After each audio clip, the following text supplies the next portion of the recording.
સુરતના પાંડેસરામાં અકસ્માતનો બનાવ બન્યો છે, જેમાં અજાણ્યા વાહન ચાલકે નોકરી પરથી પરત ઘરે જઈ રહેલા 35 વર્ષીય યુવકને અડફેટમાં લેતા મોત નીપજ્યું હતું. આ અકસ્માતની ઘટના પાંડેસરા બાટલી બોય પાસે બની હતી. પોલીસે અકસ્માતનો ગુનો નોંધી કાર્યવાહી હાથ ધરી છે. પાંડેસરા વિસ્તારમાં એક ગંભીર સડક અકસ્માતમાં એક યુવકનું અકાળે મોત થયું છે. અજાણ્યા વાહન ચાલકે અડફેટે લેતા આ યુવકનું ઘટના સ્થળે જ મૃત્યુ થઈ ગયું છે. આ ઘટના ગત રાત્રે પાંડેસરાના બાટલી બોય વિસ્તાર ખાતે સર્જાઈ હતી. જાણકારી મુજબ 35 વર્ષીય યુવક નોકરીથી ઘરે જઈ રહ્યો હતો ત્યારે અચાનક એક વાહને તેને અડફેટે લીધો હતો. અકસ્માતનો બનાવ એટલો ગંભીર હતો કે યુવકનું સ્થળ પર જ મોત નીપજ્યું હતું.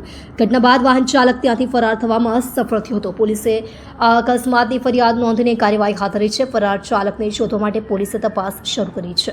घटना 9:30 तो 10 बजे के बीच में बनी है सर। क्या घटना बनी? घटना ऐसा हुआ सर, ये सवाल जो है वो एसएमसी बाटलीबाई होटल में खाना खा गया। जॉब से छूटने के बाद खाना खाया, खाना खा के घर के लिए रवाना हो रहा था।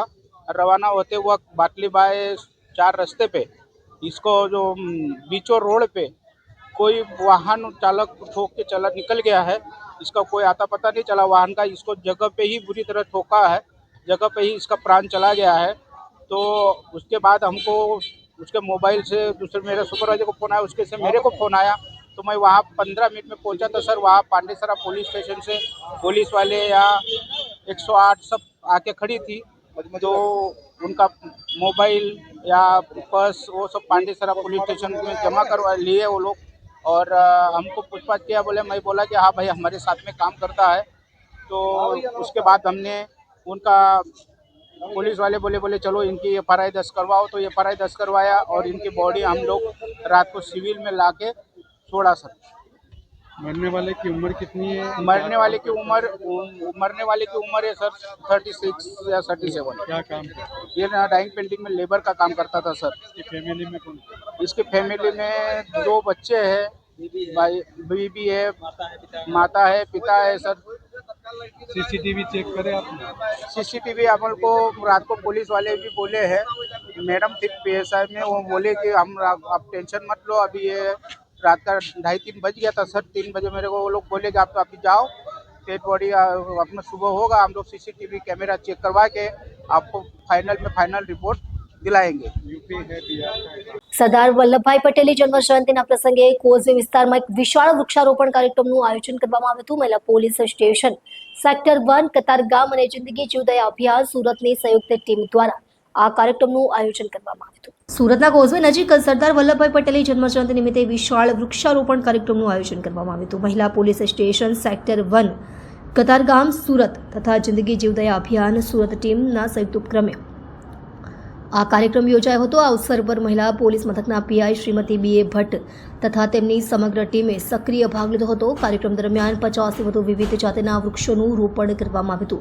આ વૃક્ષારોપણ કાર્યક્રમનો મુખ્ય હેતુ પર્યાવરણ સંરક્ષણ અને હરિયાળું સુરક્ષાર બનાવવાનો હતો. કાર્યક્રમ દરમિયાન ઉપસ્થિત તમામ અધિકારીઓએ સંદેશ આપ્યો કે દરેક નાગરિકે પોતાના આસપાસ વૃક્ષારોપણ કરવું જોઈએ, જેથી પ્રકૃતિ અને પર્યાવરણ વચ્ચે સંતુલન જળવાઈ રહે. આ પ્રસંગે જિંદગી જીવદયા અભિયાનના પ્રમુખ દીપભાઈ મહેતાએ પણ જણાવ્યું હતું કે પર્યાવરણ પ્રત્યેની આપણી જવાબદારીને સમજવી અત્યંત જરૂરી છે અને આવી પ્રવૃત્તિઓ દ્વારા સમાજમાં જાગૃતિ ફેલાવવી એ સમયની જરૂરિયાત છે. કાર્યક્રમના અંતે તમામ ઉપસ્થિતોએ વૃક્ષોને સંભાળવાની પ્રતિજ્ઞા લીધી હતી અને સરદાર પટેલના વિચારોને અનુસરતા સમાજ સેવા અને પર્યાવરણ પ્રત્યે સમર્પિત રહેવાનો સંકલ્પ કર્યો. સુરતના અઠવા લાઇન્સ વિસ્તારમાંથી ચોરાયેલા 4 વાહન ચોરીનો ભેદ ઉકેલી એક આરોપીને અઠવા પોલીસે ઝડપી પાડી વધુ કાર્યવાહી હાથ ધરવામાં આવી હતી. જોકે આરોપી પાસેથી પોલીસે 1,65,000નો મુદ્દામાલ કબજે કરી 4 ચોરીમાં ગયેલા વાહનોને કબજે કરી અને વધુ તપાસ શરૂ કરી હતી. જોકે ચોરે હજુ કેટલા વાહન ચોરીને અંજામ આપ્યો છે તે દિશામાં પૂછપરછ શરૂ કરી છે. સુરતના અઠવા વિસ્તારમાંથી 4 વાહનોની ચોરીનો ભેદ ઉકેલતા પોલીસે એક આરોપીની ધરપકડ કરી છે. આરોપી પાસેથી પોલીસે ચોરીનો મુદ્દામાલ સહિત ₹1,65,000 જપ્ત કર્યા છે. પોલીસના જણાવ્યા મુજબ આરોપી પાસેથી મળતી માહિતીના આધારે 4 ચોરાયેલા વાહનોનો પણ પત્તો લગાવવામાં આવ્યો છે અને તેને કબજે લેવામાં આવ્યા છે. આ કેસમાં હવે પોલીસે વધુ તપાસ શરૂ કરી છે. આરોપીએ શહેર અને જિલ્લામાં હજુ કેટલી વાહન ચોરીના ગુના કર્યા છે તે દિશામાં પૂછપરછ ચાલી રહી છે. ચોરીના અન્ય કેસોમાં આરોપીની સંડોવણી છે કે નહીં તે દિશામાં પોલીસે તપાસ હાથ ધરી છે. સુરત રાંદેર વિસ્તારમાં એક હોટલના રૂમમાં મહિલાઓને રાખી દેહ વ્યાપાર ચલાવાતા હોવાની બાતમીના આધારે મહિલા સેલ ક્રાઇમ બ્રાન્ચે રેડ કરી હતી. પોલીસની રેડ દરમિયાન દલાલ અને હોટલ સંચાલકની ધરપકડ કરી હોટલના રૂમમાંથી 2 મહિલાઓને મુક્ત કરાવી હતી. ઠાંધર વિસ્તારમાં હોટલના રૂમમાં મહિલાઓને રાખી દેહ વ્યાપારની ગેરકાયદેસર પ્રવૃત્તિ ચલાવવાના આરોપ હેઠળ મહિલા સેલ ક્રાઇમ બ્રાન્ચ દ્વારા દલાલ અને હોટલ સંચાલકની ધરપકડ કરવામાં આવી છે. પોલીસના જણાવ્યા મુજબ સંચાલકો ઓનલાઈન અને ઓફલાઈનના માધ્યમથી ગ્રાહકોનો સંપર્ક કરી તેમને હોટલના રૂમમાં દેહ વ્યાપાર માટે બોલાવતા હતા. મહિલા સેલ ક્રાઇમ બ્રાન્ચને મળેલી ગુપ્ત માહિતીના આધારે રાંદેર વિસ્તારની એક હોટલમાં દેહ વ્યાપારની ગેરકાયદેસર પ્રવૃત્તિ ચાલી રહી છે. આ માહિતીના આધારે પોલીસ ટીમે હોટલ પર છાપો માર્યો. આ દરમિયાન હોટલના એક રૂમમાંથી 2 મહિલાઓ સહિત એક દલાલ અને હોટલ સંચાલકને રંગે હાથ પકડવામાં આવ્યા હતા. પોલીસ સૂત્રોના જણાવ્યા મુજબ દિનેશ પટેલે ગ્રાહકોનો સંપર્ક કરી તેમને હોટલના રૂમ સુધી પહોંચાડતો હતો અને હોટલ સંચાલક આ ગેરકાયદેસર પ્રવૃત્તિમાં સક્રિય સહભાગીદાર હતો. છાપામારી દરમિયાન પોલીસે આરોપીઓ પાસેથી મોબાઈલ ફોન અને દેહ વ્યાપારથી મેળવેલી નગદ રકમ જપ્ત કરી છે. પોલીસનું માનવું છે કે આરોપીઓ લાંબા સમયથી આ ગેરકાયદેસર ધંધો ચલાવી રહ્યા હતા. સુરત શહેરની અમરોલી પોલીસ દ્વારા 13 તુષ્કો અર્પણ કાર્યક્રમનું આયોજન કરવામાં આવ્યું હતું. આ કાર્યક્રમમાં ઘરફોડ અને ચોરી જેવા ગુનાઓમાંથી રિકવર કરાયેલ ₹1,14,00,000 કિંમતી માલ મૂળ માલિકોને પરત કરવામાં આવ્યો હતો. કાર્યક્રમને મુખ્ય અતિથિ તરીકે એડિશનલ પોલીસ કમિશનર કે.એન. ડામોર અને ડીસીપી ઝોન 5 રણવીરસિંહ ઝાલા ઉપસ્થિત રહ્યા હતા. આ કાર્યક્રમ ઝોન 5 હેઠળ આવતા વિવિધ પોલીસ સ્ટેશનો દ્વારા ઘરફોડ અને ચોરીના ગુનાઓમાંથી રિકવરી કરવામાં આવ્યો છે. પોલીસે જણાવ્યું કે આ અંતર્ગત સોનાના ઘરેણા, રોકડ રકમ, મોબાઈલ ફોન અને 18 જેટલી 4 વ્હીલ કાર સહિતનો કુલ ₹1,14,00,000 મુદ્દામાલ વિવિધ ગુનાઓમાંથી રિકવર કરવામાં આવ્યો હતો, જે આજના કાર્યક્રમમાં માલિકોને પરત કરવામાં આવ્યો. કિંમતી વસ્તુઓ પરત મળતા મૂળ માલિકો ખૂબ જ ખુશી અનુભવતા જોવા મળ્યા હતા. તેમણે પોતાના માલ સામાન સુરક્ષિત પરત મળવા બદલ સુરત પોલીસનો આભાર વ્યક્ત કર્યો. ઐતિહાસિક અને ધમાકેદાર જીતની ઉજવણીમાં સુરતના લોકો પણ જોડાયા. ભારતીય મહિલા ક્રિકેટ ટીમે પહેલીવાર વન ડે વર્લ્ડ કપનો ખિતાબ જીત્યો છે અને આ સિદ્ધિને સુરતવાસીઓ ઉત્સાહથી ઉજવી હતી. ભાગળ 4 રસ્તા પર જીતનો જશ્ન મનાવવા સુરતીઓ પહોંચ્યા હતા. ભારતીય મહિલા ક્રિકેટ ટીમે પહેલીવાર મહિલા વન ડે વર્લ્ડ કપ 2025નો ખિતાબ જીત્યો છે. ફાઇનલમાં ભારતે સાઉથ આફ્રિકાને 53 રનોથી હરાવ્યું. આ ઐતિહાસિક સિદ્ધિની ઉજવણી ગુજરાતના સુરત શહેરમાં ખૂબ જ ઉત્સાહથી કરવામાં આવી છે. ભાગળ જેવા વ્યસ્ત વિસ્તારમાં લોકો રાષ્ટ્રધ્વજ લઈને રસ્તા પર ઉતરી આવ્યા અને બાઇક રેલી, ફટાકડા અને આતશબાજી દ્વારા ટીમનું સ્વાગત કર્યું. આ પ્રથમ વર્લ્ડ કપ જીતથી સમગ્ર દેશમાં ગૌરવ અને આનંદનું વાતાવરણ સર્જાયું છે. સરકારી નાણાંની ઉચાપતના એક મોટા કિસ્સામાં આરોપી અનુરાગ મનુભાઈ પટેલને ઈચ્છાપોર પોલીસે ઝડપી પાડવામાં સફળતા મેળવી છે. ઈચ્છાપોર પોલીસ સ્ટેશનમાં 2014 સાલમાં ગુનો નોંધાયો હતો.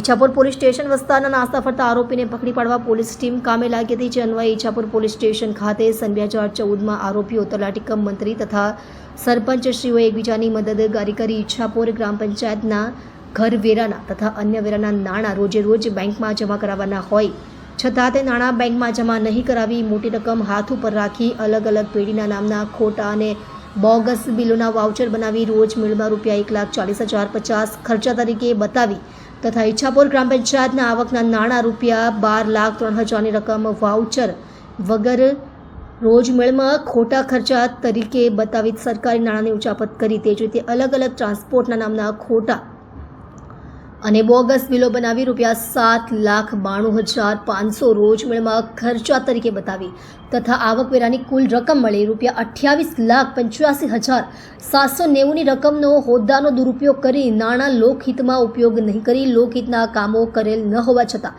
તેમ દર્શાવી ખોટા અને બોગસ બિલો બનાવી કંપનીના માલિક કોન્ટ્રાક્ટરની ખોટી સહીઓ કરીને ખર્ચામાં બતાવેલ નાણાં પોતાના અંગત કામમાં ઉપયોગમાં લઈ ઘણી મોટી રકમના સરકારી નાણાંની ઉચાપત કરી ગુનો કર્યો હતો. જે બાબતે ઈચ્છાપોર પોલીસ સ્ટેશનમાં ગુનો રજીસ્ટર કરવામાં આવ્યો હતો.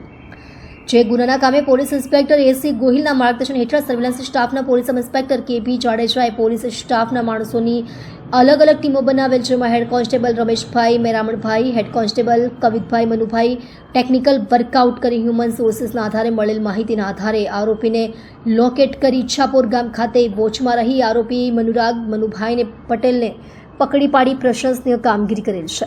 સાયબર સેલે બેંક એકાઉન્ટની કીટ અને QR કોડ બનાવી સાયબર માફિયાઓને પૂરા પાડવાના એક મોટા કૌભાંડનો પર્દાફાશ કર્યો છે. આ કૌભાંડમાં પેટીએમ કંપનીના એક એજન્ટની ભૂમિકા સામે આવી છે, જેને બનાસકાંઠાથી ધરપકડ કરવામાં આવી છે. ગત મહિને સુરત સાયબર સેલે કતારગામ વિસ્તારમાં 4 સાયબર ગેંગ સભ્યો મિત પ્રદીપ શાહ, યશ શિંદે, ઋષિકેશ સપખાડ અને નિલેશ સોલંકીની ધરપકડ કરી હતી. તપાસ દરમિયાન જાણવા મળ્યું કે આ ગેંગ લોકોને કમિશન આપી તેમના નામે બેંક એકાઉન્ટ ખોલાવતી અને તે એકાઉન્ટ્સની કીટ સાયબર ગુનેગારોને પૂરી પાડતી હતી. આ એકાઉન્ટ્સમાં રૂપિયા 3,35,00,000ની લેનદેન મળી આવી છે. તપાસ દરમિયાન જાણવા મળ્યું કે મોટાભાગના લેનદેન QR કોડ દ્વારા થતા હતા. આરોપીઓના વોટ્સએપ ગ્રુપમાંથી QR કોડ બનાવનાર એક વ્યક્તિનો વર્ચ્યુઅલ નંબર મળ્યો જે પરેશકુમાર બનાસકાંઠાનો નીકળ્યો. તેણે કબૂલાત કરી કે તે પેટીએમ કંપનીનો એજન્ટ તરીકે કામ કરતો હતો અને આ ગેંગને 500 થી 1,000 રૂપિયા કમિશન લઈને QR કોડ બનાવી આપતો હતો. અત્યાર સુધીમાં તેણે 180 જેટલા બેંક એકાઉન્ટ્સના QR કોડ બનાવી આપ્યા હોવાનું કબૂલ્યું છે. પોલીસ હવે પરેશ પાસેથી અન્ય કોને QR કોડ સપ્લાય કર્યા છે તેની તપાસ કરી રહી છે. આ કૌભાંડથી સ્પષ્ટ થાય છે કે સાયબર ગુનેગારો નકલી બેંક એકાઉન્ટ સાથે સાથે UPI અને QR કોડનો પણ દુરુપયોગ કરી રહ્યા હતા. 9મા મહિનાની 24મી તારીખના રોજ સાયબર ક્રાઇમ સેલ દ્વારા કતારગામમાં એક જગ્યા પર રેડ કરવામાં આવેલ હતી અને આ રેડના આધારે 25/9/2025ના રોજ એક ગુનો નોંધાયેલ હતો અને 52 નંબરના ગુનાના સામે 4 આરોપીઓને સ્થળથી ઝડપી પાડવામાં આવેલ હતી.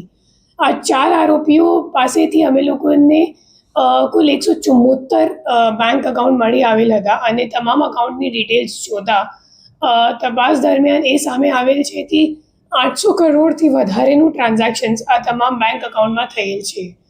એના સિવાય જે મુખ્ય આરોપી હતો મિત શાહ, તપાસ દરમિયાન એમનો ફોન ચેક કરતા એમની એક ચેટ મળી આવેલ હતી જેમાં એક વર્ચ્યુઅલ નેમ અને વર્ચ્યુઅલ નંબર, જે નેમ હતો એમનો એ ડ્રેગન હતો અને એક વર્ચ્યુઅલ નંબર, એમની સાથે એમની એક ચેટ હતી વોટ્સએપ ઉપર અને એ ચેટમાં મોટાભાગે એ લોકો જે બેંક એકાઉન્ટની ડિટેલ્સ અને પેન કાર્ડની ડિટેલ્સ હતી એ શેર કરતા હતા એકબીજા સાથે.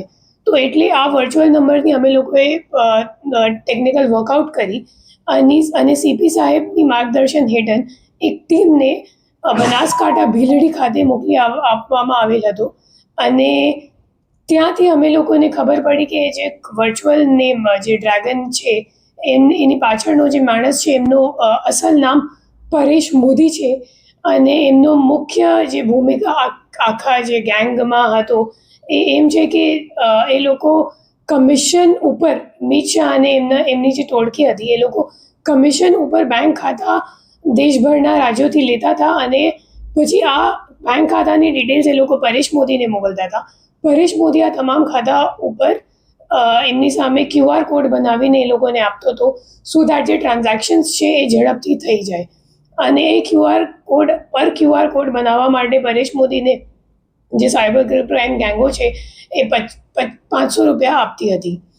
એના સિવાય તપાસ દરમિયાન એ સામે આવેલ છે કે પરેશ મોદીને અમે લોકો જ્યારે પૂછપરછ કરી તો ખબર પડી કે મિત શાહ સિવાય એ 64 બીજા પણ વર્ચ્યુઅલ નંબર સાથે એમના ફોન ઉપર ચેટ હતું વોટ્સએપ ઉપર અને આ તમામ વર્ચ્યુઅલ નંબરનો ચેટ જે છે એમાં એમનો મુખ્યત્વે એક જ કામ કરે છે, બેંક ખાતાની વિગત મેળવી અને એની સામે QR કોડ બનાવીને સામેવાળાને આપવી. એ 64 જે ચેટ અમે લોકો જોયું એમની સામે અમે લોકોને 109 બેંક ખાતાનું ડિટેલ્સ મળી આવેલ છે અને તમામ ખાતાઓને અમે લોકો જ્યારે તપાસ દરમિયાન NCCRB પોર્ટલ પર ચેક કર્યું તો ખબર પડી કે 36,65,00,000 રૂપિયાની ફ્રોડ થઈ ગયેલ છે આ તમામ બેંક એકાઉન્ટની સામે અને મોટાભાગે જે ટોપ 3 જે રાજ્યો છે એમાં મહારાષ્ટ્રમાં 30 કમ્પ્લેન્ટ નોંધાયેલ છે, ગુજરાતમાં 20 અને ઉત્તર પ્રદેશમાં 21. એના સિવાય દેશભરના ઘણા બધા રાજ્યોમાં પણ સાયબર ક્રાઇમ કમ્પ્લેન્ટ્સ આ ખાતાઓ સામે નોંધાયેલ છે. આ ગુનામાં આગળ પણ તપાસ ચાલુ છે અને આ તમામ અકાઉન્ટની અમે લોકો બેંકથી હજી વિગત મેળવી વર્કઆઉટ કરી રહ્યા છીએ. પરેશ મોદી કોણ છે, એનું એમો શું હતું, કેવી રીતે કમિશન આપતો હતો? પરેશ મોદી કમિશન લેતો હતો એકચ્યુઅલી QR કોડ બનાવવા માટે અને એકચ્યુઅલી ફોનપેનું એમ્પ્લોય છે. છેલ્લા 3 વર્ષથી અગાઉ પેટીએમમાં કામ કરતો હતો અને હવે ફોનપેમાં સેલેરાઇડ એમ્પ્લોય તરીકે કામ કરે છે અને ઉપરની કમાઈ માટે એમને આ ધંધો શરૂ કરી દીધું કે જે લોકો સાયબર ક્રાઇમ જે ગેંગો છે જે ફ્રોડ કરે છે અથવા તો એમનો પૈસા ઠેકાણે લગાવે છે તો એમના ખાતાઓ માટે QR કોડ પૂરું પાડવાની એ કામ કરે છે. તો જે એમને ઓથોરાઇઝેશન ફોનપે દ્વારા અથવા તો પેટીએમ દ્વારા સેલેરાઇડ એમ્પ્લોય તરીકે મળી છે, એમનો દુરુપયોગ કરીને એ સાયબર ક્રાઇમ ટોળકીઓની મદદ કરતો હતો. જૂનાગઢ જિલ્લાના માંગરોળ તાલુકામાં ભારે વરસાદના કારણે ખેડૂતોના મગફળીનો પાક નષ્ટ થયો છે. આ પરિસ્થિતિમાં ખેડૂતો સરકારી સહાયની માંગ કરી રહ્યા છે. આ સંદર્ભે ગોરજ ગામમાં આજે સર્વે કામગીરી હાથ ધરવામાં આવી હતી. માંગરોળ તાલુકામાં અતિભારે વરસાદના કારણે ખેડૂતોને મગફળીનો પાક ફેલ થયો છે અને સરકાર પાસે સહાયની માંગ કરી રહ્યા છે. જેમાં આજે માંગરોળ તાલુકાના ગોરજ ગામે સર્વેની કામગીરી હાથ ધરી છે અને ગામ આગેવાનો સાથે ગ્રામ સેવક તેમજ તલાટી, મંત્રી સહિત કર્મચારીઓ ઉપસ્થિત રહી સર્વે કામગીરી હાથ ધરી હતી. આજે અમે ટૂંકમાં માંગરોળ તાલુકાના ગોરેજ મુકામે અત્યારે જે સરકારશ્રીની જે સહાય આપણે મગફળીની નુકસાની માટે જે સર્વે ટીમ બનાવેલી છે એની કામગીરી કરવા માટે આજે રવિવારના દિવસે અમે કચેરી ચાલુ રાખી અને અમારી ટીમ સાથે આવ્યા છે. હવે મારું નામ RL પીઠિયા, તલાટી કમ મંત્રી તરીકે ફરજ બજાવું છું. હવે આજે અમે ગોરેજ ગામે ટૂંકમાં જુદા જુદા જે સીમ વિસ્તારો આવેલા છે જેમાં ચારે દિશામાં અમે રેન્ડમલી અમુક ખેતરોની તપાસ કરેલી છે. જેમાં પાથરા ઊભા છે એની કરેલી છે, જે પાક ઊભો છે એની કરેલી છે અને ટૂંકમાં ભર પડ્યા છે એની પણ કરેલી છે. પણ મોસ્ટલી ટૂંકમાં નુકસાની બધે ચોમેર છે અને જે પાથરા પડ્યા છે એ તો બટાઈ ગયેલા જેવા નજરે પડે છે અને જે પાક ઊભો છે એમાં મગફળીના ડોડવા અંદરથી એમને પોતાની રીતે ઉગી ગયા હોય એવા નજરે આવેલ છે. અને આપ જોઈ શકો છો મારી પાછળ આખા ટૂંકમાં ગામના આગેવાનો સાથે રહી અને અમે આ કામગીરી અત્યારે ચાલુ છે ગોરેજ ગામે છે.